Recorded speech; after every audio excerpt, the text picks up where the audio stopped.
Boa noite. Boa noite.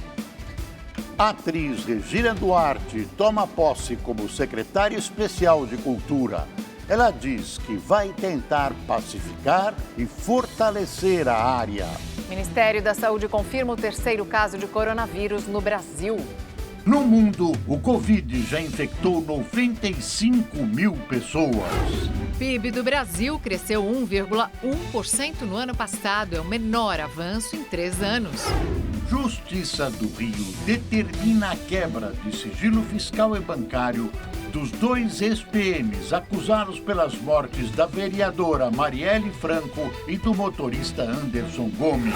No litoral paulista, sobe o número de mortos depois da chuva que atingiu a região e mais de 20 pessoas ainda continuam soterradas. Subiu para 24 o número de mortos após o temporal que atingiu a Baixada Santista, no litoral de São Paulo. 25 pessoas continuam desaparecidas. Hoje a chuva deu uma trégua, o que ajudou nas buscas por sobreviventes. O trabalho começou cedo nas áreas mais afetadas. O sol facilitou o resgate, mas ainda há muitos desafios pela frente. A chuva deu uma trégua, mas o solo ainda está muito encharcado. E você vê que essas casas também correm o risco de serem cobertas pela lama a qualquer momento. Muitos pertences de moradores acabaram vindo para essa área, além das pedras. O que mais preocupa o Corpo de Bombeiros é que essa quantidade de água que escorre do solo diminui as chances de encontrar sobreviventes. O problema é que as pessoas, quando elas ficam nessas condições, elas precisam ter o oxigênio, precisam ter contato com água.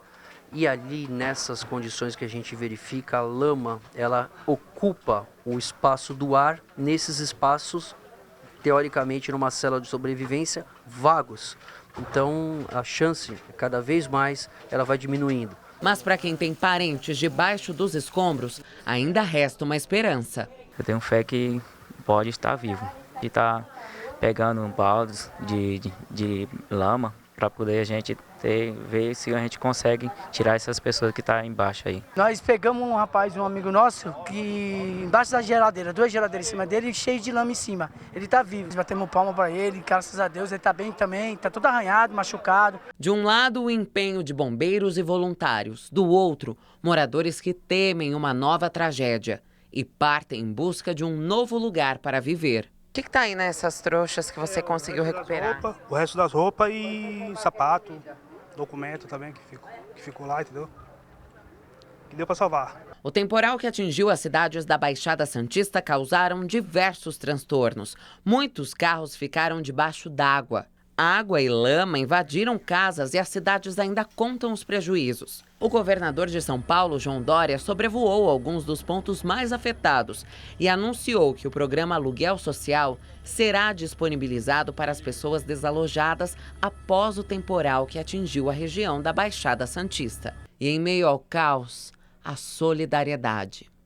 A gente estamos com doações, a gente estamos recebendo e o pessoal está descendo aqui, a gente está oferecendo para as pessoas que não tem para onde ir, que a gente está vendo que está precisando. A gente procurou fazer o que estava mais próximo da gente. E a via Anchieta foi liberada hoje à tarde depois de mais de 40 horas de interdição provocada por deslizamentos de terra. Quem tem mais informações ao vivo da Baixada é o repórter Guilherme Lopes. Ele está agora na rodovia dos Imigrantes, a Imigrantes que também foi afetada pela chuva forte. Guilherme, boa noite. Olá, Mariana Borges, boa noite a vocês, a todos ligados com a gente. A rodovia Anchieta finalmente foi liberada hoje, no começo da tarde, para os motoristas que saem da Baixada Santista com destino à região metropolitana de São Paulo. Desse jeito, tanto a Anchieta quanto a Imigrantes estão com tráfego normal nesta quarta-feira. Já outras rodovias que também foram atingidas pelo temporal seguem com o trânsito funcionando parcialmente, como, por exemplo, a Rio Santos, a Guarujá-Bertioga e a Cônego Domênico Rangoni, principal acesso ao Guarujá.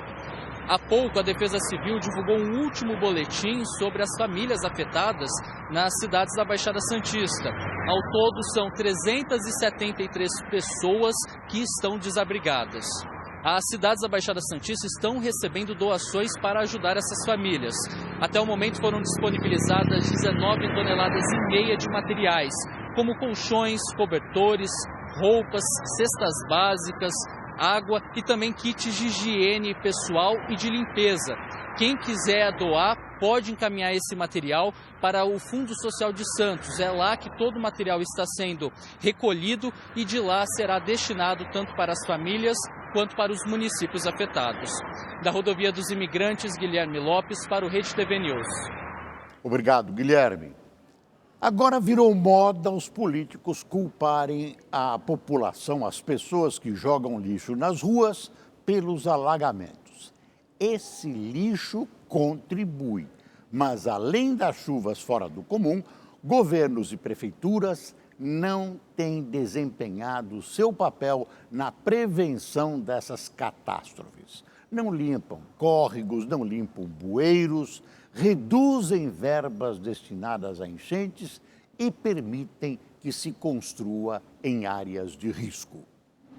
A Defesa Civil do Rio de Janeiro informou hoje que subiu para 6.000 o número de desabrigados e desalojados por causa da chuva do último fim de semana.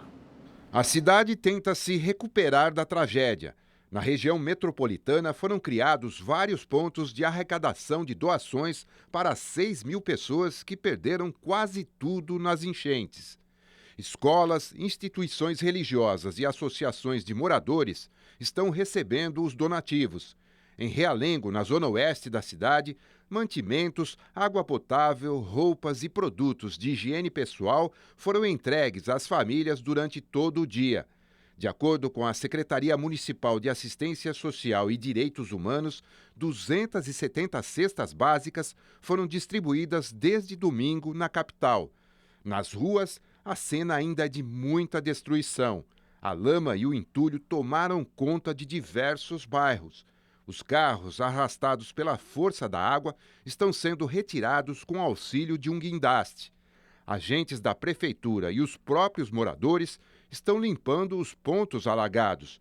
Ontem, o governador Wilson Witzel anunciou a liberação de recursos para as vítimas das chuvas. As fissuras no casco do navio encalhado na costa do Maranhão têm cerca de 25 metros. A Marinha analisa um plano de reparo e retirada da embarcação do local. O repórter Julimar Silva tem mais informações. O ministro do Meio Ambiente, Ricardo Salles, fez um sobrevoo sobre o navio Estelar Banner, que está encalhado há mais de uma semana no litoral do Maranhão. A área afetada no casco do navio é de aproximadamente 25 metros. Após a vistoria, o ministro declarou que não há mais óleo no mar e tranquilizou a população sobre os riscos do incidente. Primeiro se apresenta um plano para retirada, com toda a cautela necessária para que seja feito esse transbordo do óleo para o navio que vai retirá-lo. Aprovado esse plano, inicia-se o procedimento. Isso deve ocorrer entre a apresentação do plano e a sua eventual execução entre o dia 8 e o dia 10, conforme a Marinha apresentou. De Caxias, Julimar Silva para o Rede TV News. E subiu para 22 o número de mortos depois do naufrágio da embarcação Ana Caroline 3 no último sábado, no sul do Amapá. 13 corpos já foram identificados, mas 25 pessoas continuam desaparecidas. Nesta quarta-feira foi dado início ao 5º dia de buscas pelas vítimas do naufrágio do navio Ana Caroline 3, ocorrido no sul do Amapá na madrugada do último sábado. Mergulhadores do Corpo de Bombeiros, com apoio de embarcações da Marinha e de ribeirinhos, estão à procura de corpos e desaparecidos desde as 6 horas da manhã. O Ana Caroline 3 saiu de Santana, no Amapá, com destino a Santarém, no estado do Pará. A previsão era de que a viagem durasse em torno de 36 horas, mas foi interrompida cerca de 10 horas após a partida. E no último boletim da Defesa Civil também foi divulgada uma lista com nomes de desaparecidos e mortos identificados. Todo esse trabalho vem sendo realizado pela Marinha do Brasil através da Capitania dos Portos no Amapá, o governo do estado e a parceria entre as prefeituras de Macapá, Santana, Almerim e Gurupá, ambas no estado do Pará. A prefeitura de Almerim, inclusive, colocou à disposição um guindaste para içar o navio que continua embaixo d'água. O governo do Amapá decretou o estado de emergência. A Polícia Civil de São Paulo prendeu o motorista de aplicativo acusado de estuprar uma jovem de 20 anos. O crime teria ocorrido após a vítima deixar esta casa noturna na região de Pinheiros, zona oeste de São Paulo, em 19 de fevereiro. Imagens de uma câmera de segurança anexadas ao inquérito mostram o momento em que o acusado sai do banco do motorista do veículo e passa para o banco de trás. Segundo a polícia, o abuso teria acontecido neste momento. O acusado disse que foi seduzido pela vítima. Com base nestas imagens, a polícia pediu a prisão temporária do acusado, um homem de 47 anos que trabalhava como motorista de aplicativo há 2 semanas. Ele foi indiciado pelo crime de estupro. Me ligaram antes falando que ele viesse aqui para entregar o carro e eu autorizei ele a vir. Eu falei, vá lá e entrega o carro. No meio do caminho, efetuaram a prisão dele. Segundo o boletim de ocorrência, a vítima disse que ao ingressar no veículo estava alcoolizada e que não se recorda de tudo o que aconteceu. A jovem relatou ainda que a viagem teria durado aproximadamente 5 horas, em um trajeto que geralmente é feito em 20 minutos. A vítima relatou também que se recorda apenas de ter visto o motorista no banco traseiro e com as calças abaixadas. Na delegacia foi solicitado um exame de corpo de delito, que deve ficar pronto em 30 dias. A vítima passou em exames pelo Hospital Pérola Byton, tomou o coquetel para evitar doenças sexualmente transmissíveis e também passou por um atendimento psicológico. Em nota, a empresa de aplicativos de transporte disse que lamenta profundamente o caso e reitera que repudia veementemente esse tipo de violência. A empresa informou ainda que uma equipe está em contato com a passageira para oferecer todo o acolhimento e suporte necessários. As empresas desses aplicativos precisam escolher melhor quem guia o carro. Muitas vezes, o automóvel é dirigido por uma pessoa a quem o auto foi cedido, foi emprestado pelo motorista titular, ou seja, ninguém sabe quem está guiando. Parece que isso ocorreu nesse caso que você acaba de ver. É bom lembrar que a empresa não deve ficar impune num caso desses. A empresa também é responsável pela segurança de seus clientes. A Justiça do Rio de Janeiro determinou a quebra do sigilo fiscal e bancário de Rony Lessa e Elcio de Queiroz, os dois acusados pelas mortes da vereadora Marielle Franco e do motorista Anderson Gomes. Além da quebra de sigilo, a Justiça também bloqueou os bens de Rony Lessa, que estão avaliados em mais de 3 milhões de reais. Entre os bens apreendidos estão uma casa em um condomínio de luxo na Barra da Tijuca, zona oeste da cidade, e uma lancha localizada por agentes da Polícia Civil em Angra dos Reis, na Costa Verde. De acordo com as investigações, o patrimônio do policial militar reformado Rony Lessa não condiz com sua renda mensal de R$ 7.400 da aposentadoria. A Justiça também determinou a quebra de sigilos fiscais e bancários de Elcio Queiroz. Outras 3 pessoas suspeitas de atuarem como laranjas da dupla também tiveram seus sigilos quebrados. São elas: Alexandre Mota, amigo de Lessa, encontrado com peças para a montagem de 117 fuzis, Elaine Pereira Figueiredo Lessa, mulher do policial reformado, e o irmão dela, Bruno Figueiredo. A vereadora Marielle Franco e seu motorista Anderson Gomes foram mortos no dia 14 de março de 2018. Quase 2 anos após as mortes, a polícia ainda investiga quem seria o mandante do crime. E continua no ar a pergunta: afinal, quando esse assassinato será definitivamente desvendado? O que há por trás que impede o desfecho do caso? Isso é uma vergonha.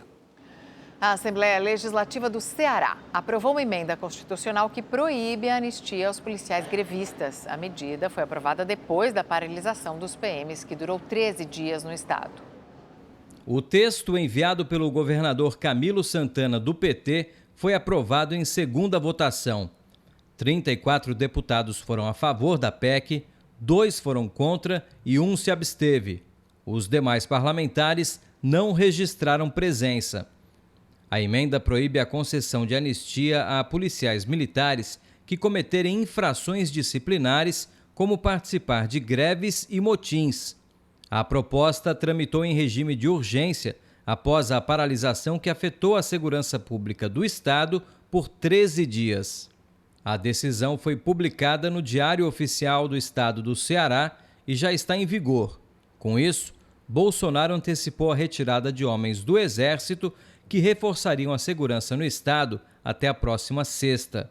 A ação de garantia da lei e da ordem terminou hoje. Pode anotar, vai ser mais fácil rasgar a Constituição do Ceará do que não conceder a anistia. É um péssimo costume brasileiro de ser bonzinho, de anistiar todo mundo, um costume que incentiva a violência e a ilegalidade. O Ministério da Saúde confirmou o 3º caso de coronavírus no Brasil. Nós vamos a Brasília ao vivo com a repórter Renata Teodoro. Renata, boa noite. Renata, é fato que existe um 4º caso suspeito que está sendo analisado?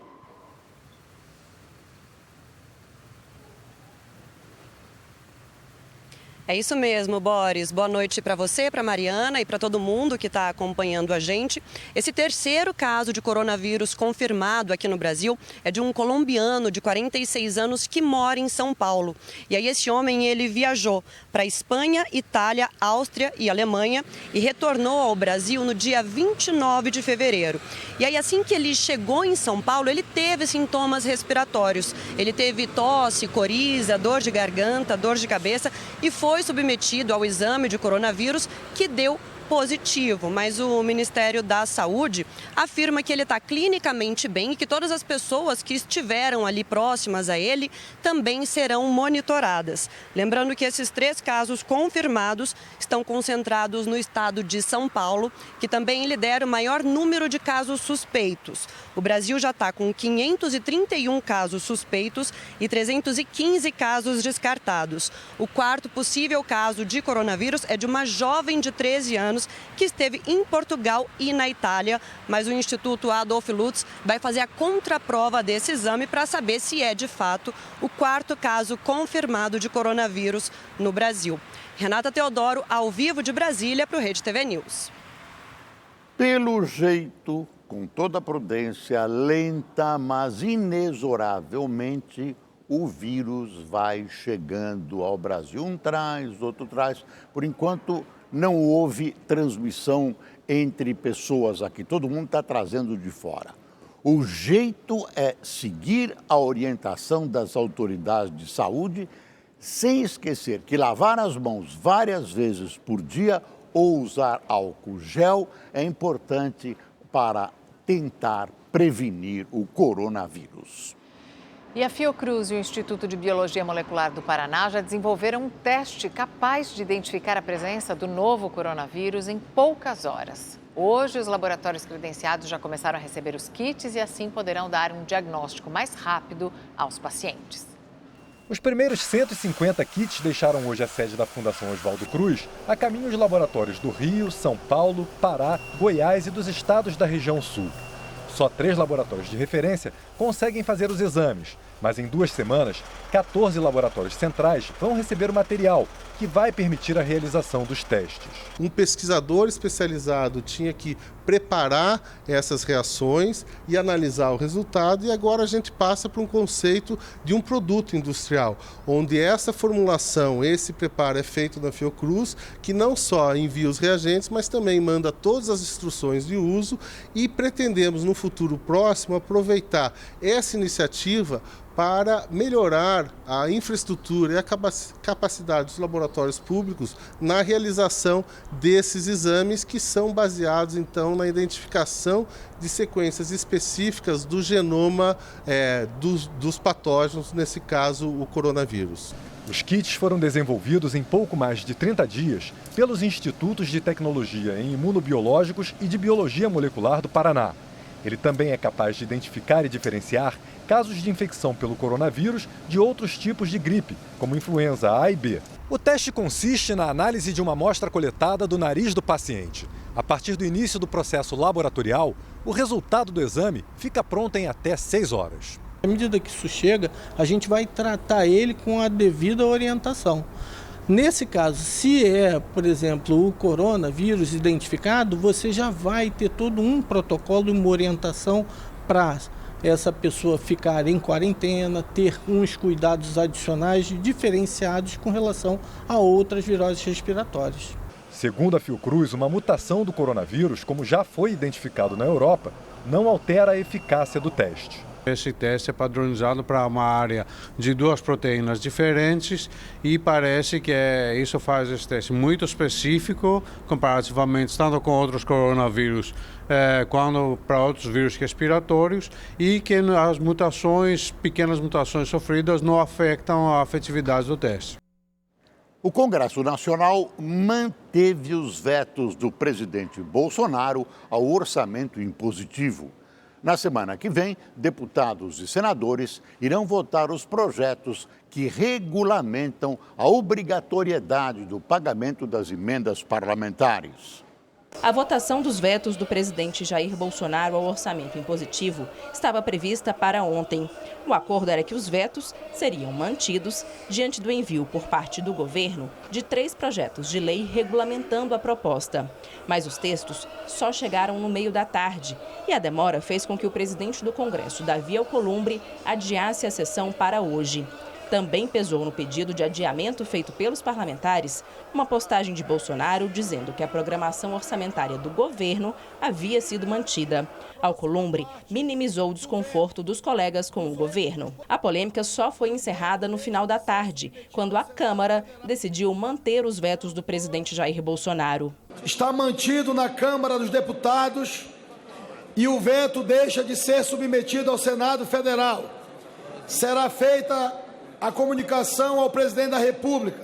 Uma tentativa de acelerar a votação dos projetos de lei também não caminhou. Os textos que regulamentam o orçamento impositivo vão ter que passar pela Comissão Mista de Orçamento antes de serem analisadas pelo plenário. A previsão é que as propostas sejam votadas pelo colegiado na próxima terça-feira. Os textos prevêem que, ao invés de ter autonomia sobre 30,1 bilhões de reais do orçamento, o relator do projeto só terá o controle de 17 bilhões e meio. Já das emendas de comissão, foram retirados 300 milhões de reais, ficando com um total de 400 milhões. Ou seja, o governo retirou do Congresso a possibilidade de indicar o destino de 11,4 bilhões de reais do orçamento. Além do remanejamento de valores, os projetos também prevêem critérios para que os parlamentares possam fazer a destinação dos recursos. Eles só poderão beneficiar, por exemplo, iniciativas que tenham um projeto básico aprovado e licenças ambientais regulares. Além disso, a verba de responsabilidade dos parlamentares também está sujeita a cortes, caso seja preciso fazer ajuste nas contas. Do jeito que estava antes, ficava muito difícil para o gestor entender se ele precisava empenhar e pagar tudo, ou se era só empenhar, se escrever resta pagar estava cumprindo a lei ou não. Dessa forma fica claro o que é exigido do gestor. E a Comissão Mista da Reforma Tributária se reuniu pela primeira vez para analisar as mudanças na arrecadação dos impostos. Com a participação de 25 deputados e 25 senadores, o grupo busca encontrar uma forma de unificar as diversas propostas que hoje tramitam simultaneamente, tanto na Câmara quanto no Senado.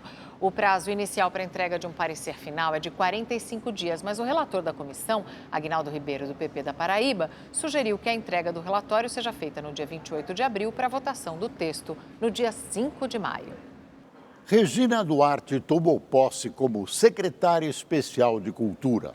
A atriz é a 4ª pessoa a ocupar o cargo em pouco mais de um ano. A cerimônia no Palácio do Planalto selou o casamento que começou como um namoro, como o próprio presidente Jair Bolsonaro se referia às conversas com a atriz Regina Duarte. Ao tomar posse, ela afirmou que irá trabalhar para pacificar e fortalecer o setor cultural. Meu propósito aqui é pacificação e diálogo permanente com o setor cultural, com os estados e municípios, com o parlamento e com os órgãos de controle. Uma cultura forte consolida a identidade de uma nação. A cultura é um ativo que gera emprego, renda, inclusão social, impostos, acessibilidade e educação. E é nisso que acreditamos. À frente da secretaria, que é ligada ao Ministério do Turismo, Regina Duarte irá controlar um orçamento de 2 bilhões de reais este ano. A atriz, no entanto, já definiu uma estratégia para conseguir mais recursos. Eu acredito que se possa fazer muita cultura, fazer arte, tudo, com os recursos que temos. Criativamente, como no meu tempo de amadora. Vamos passar o chapéu, como de praxe, por que não? Se a vontade de fazer sempre mais é grande e os recursos são escassos, vamos passar o chapéu, sim. Entre o dinheiro que será administrado pela nova secretária estão os recursos da Lei Rouanet, que promove o incentivo à cultura por meio da isenção de impostos. A lei sempre foi alvo de crítica do presidente Bolsonaro, que voltou a acusar os governos de esquerda de utilizar a cultura para fazer propaganda política. Ao longo das últimas décadas, a cultura representou algo para nós que, em muitos momentos, não era aquilo que a grande maioria do povo queria, almejava. Ela foi cooptada pela política, de modo que ela foi usada para interesses políticos partidários. Depois de um ano de governo, nós achamos, eu tenho certeza, uma pessoa certa que pode valorizar, por exemplo, a Lei Rouanet, tão mal utilizada no passado.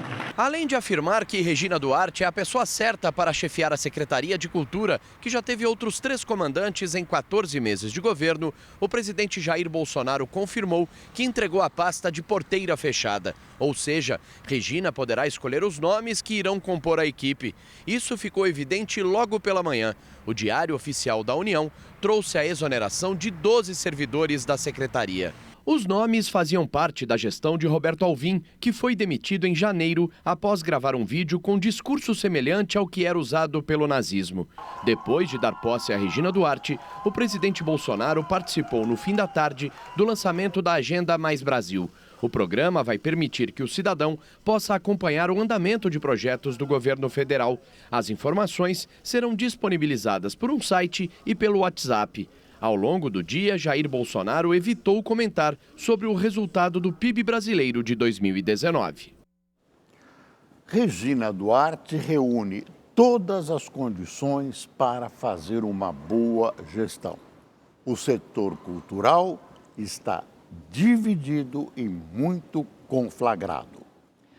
O dólar subiu pela 11ª sessão consecutiva e bateu um novo recorde nominal. A moeda norte-americana encerrou o dia a R$ 4,57, com uma elevação de 1,51%. Essa foi a maior alta percentual desde o dia 8 de novembro do ano passado. O principal índice da Bolsa de Valores fechou em alta nesta quarta-feira e Bovespa subiu 1,60% a 107.224 pontos. E o Produto Interno Bruto, que é a soma de todos os bens e serviços produzidos no país, cresceu 1,1% em 2019. Os números divulgados hoje pelo IBGE, o Instituto Brasileiro de Geografia e Estatística, mostram que em valores correntes, o PIB do ano passado atingiu 7 trilhões e 300 bilhões de reais. O crescimento ficou abaixo do registrado nos 2 anos anteriores, o que mantém a economia do país abaixo do patamar pré-recessão. Esse pequeno avanço não é, claro, uma boa notícia.